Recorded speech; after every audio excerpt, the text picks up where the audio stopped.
Hello, this is Myra Elaine on the Buying Space channel, and today I'm reading from Proverbs. I'm in chapter 10, and Proverbs takes a dynamic shift after chapter 9, and each verse or each couplet of verses can stand alone in the chapter, and the chapters are less thematic for the whole chapter. It's all about wisdom and what to do in life. So I guess that's the caveat.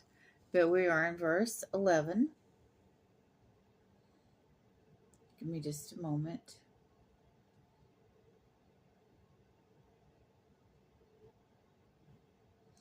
The mouth of the righteous is a fountain of life, but the mouth of the wicked conceals violence.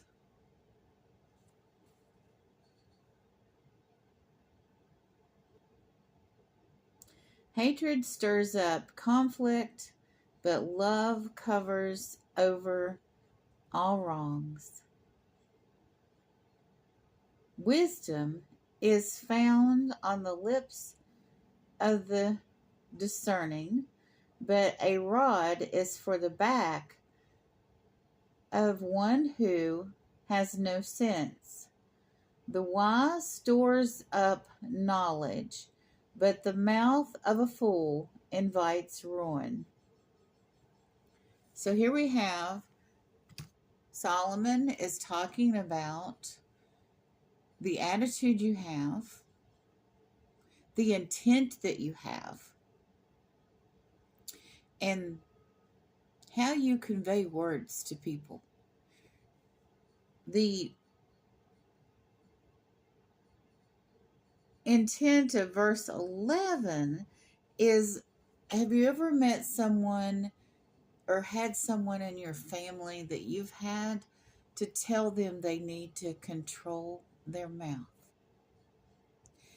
They say things without thinking, and their true feelings are always evident,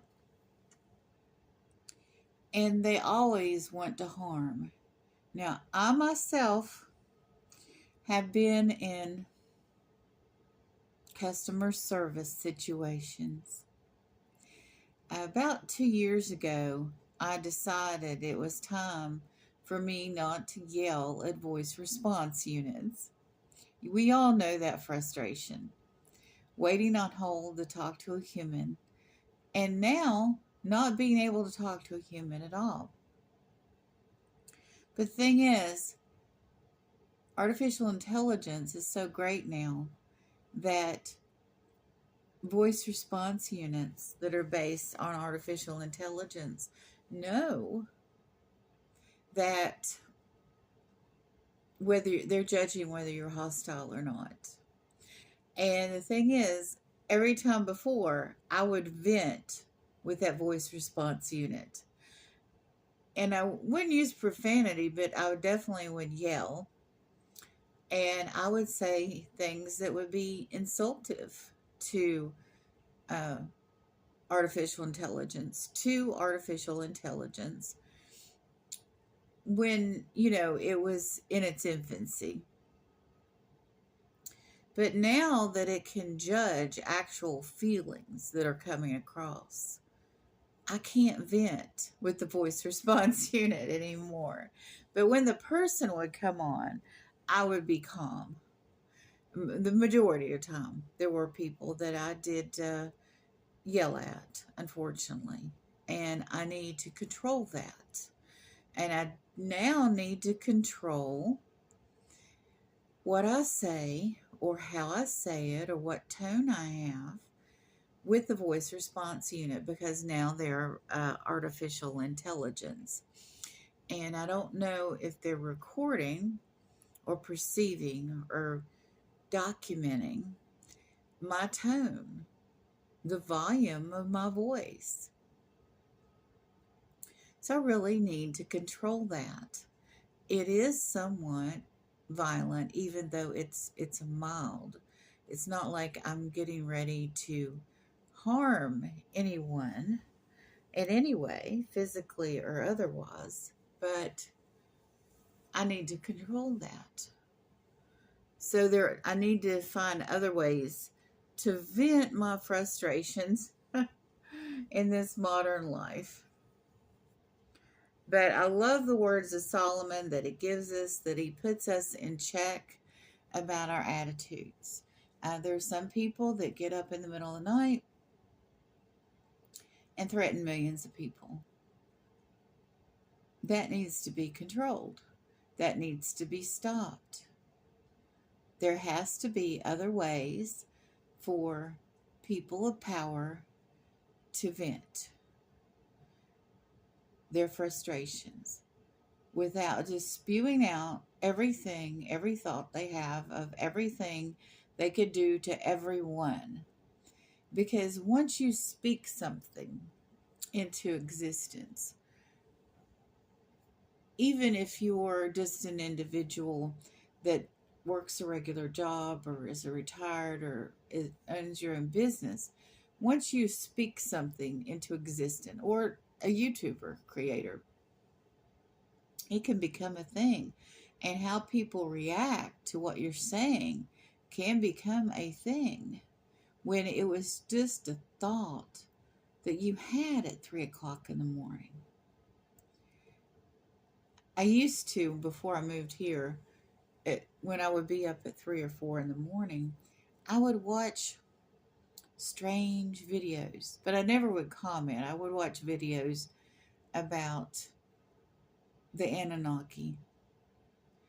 And I'm not saying, I'm not being derogatory towards people making these types of videos. If you read the book of Enoch, a lot of this is not that far-fetched. And I'm seeing evidence in the Bible of things that, now that I'm aware, that congeal with the fallen angels and all of that. And I might talk about that in another Bible study. But basically, the tongue, from what we're reading here in Proverbs, is a weapon. If you open your mouth and speak hatred, hatred will come back to you. Hatred may ensue you. And that's like creating your own rules. If you create rules and you oppose them on other people, in the future, when you're in a different situation, more like the people that you were oppressing, then you have to live by your own rules. Isn't that wild? Or if you speak up and say, I want to do that, and then everybody expects you to do that when you're just having that one thought about maybe taking up a hobby, and then you put your foot in it. You put your foot in your mouth. I call it odontopedology, foot and mouth disease. And I tend to put too many irons in the fire. Like, I would really like to do this. I got into a debate with some people when this event was happening. They relates to this, and this would be wonderful for me to do. And then I end up being a novice in this new thing I'm trying. Not that it's wrong to try new things, but you should sit back, or I should sit back. I'm kind of teaching myself here in my Bible study, but I'm sure there are others out there that do these types of things. Maybe I should just sit back and not say anything, and then look into what would be involved in doing all of that. Now, I'm not saying that any of my present collaborations aren't great. They are. They are just wonderful, and I love the people involved. It's just that even when I was a child, I would speak up and say, I want to do that. Like right now, There's a life group ending at church, and I had tried to have a life group before based on food because I have a family member that has celiac disease. And I thought, well, this is a way, because I've always advocated for my child and tried to educate people on their health conditions. And celiac disease is hard to understand. I had one lady in the church that knew. She finally got it. And she was in the kitchen, and there were two other ladies in there that were saying some of the things that she used to say, but now knew better about. And she finally understood. Then she changed churches. So, but before that lady understood, when we first joined, I thought about having a life group. And 2 weeks ago, our pastor said that she was no longer going to have the life group.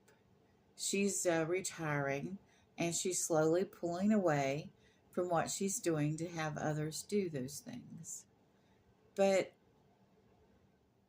I'm so glad I didn't say anything, because now my vision has taken a drop, and I'm on my way to getting probably more eye procedures.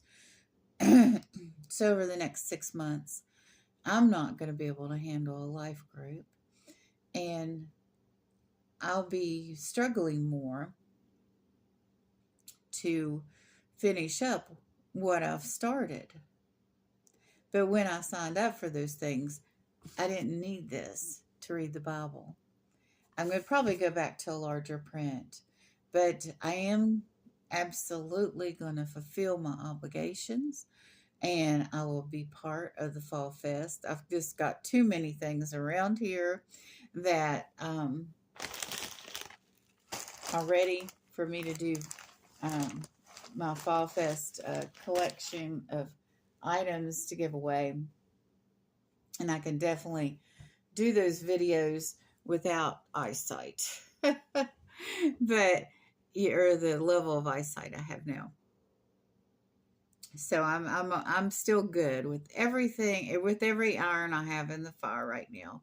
But I won't be putting any more irons in the fire, and I won't be on YouTube as much, even though I've got a video coming out almost every day, some days too. But the production of videos will slow. But those videos are already posted. Thank God I was productive. And it's time for the harvest. It's time for me to sit back and enjoy the fact that those videos are there to, help sustain things. And I don't need to be making more content. I got too much content, believe it or not. But I'm going to do everything I can to continue the Bible readings. I used to, before I had my cataract surgeries, I used to have a Bible on display and another one that I was reading from. So I may go back to that instead of showing you all how close I have to get with a magnifying glass to read. And it doesn't make my Bible readings, it makes them, it changes the content of the Bible reading when I do this, because my focus is different. My eyesight focus and my mental focus is different when I'm having to be tactile with more with the Bible and the magnifying glass. So we'll see how it goes. But, I have tons of pre-recorded videos, and I don't think people that watch my channel mind that some of my videos are from last year and are just now airing. There are people that do mind, and, they can move on if they don't like it. But, as you age, things happen, and, you adapt. It doesn't mean I'm going to quit, but it does mean that I have to slow down. God is telling me to slow down. So I'm not going to take on a life group. I'm not going to take on any more collabs that I'm already signed up for right now. and that's how it goes.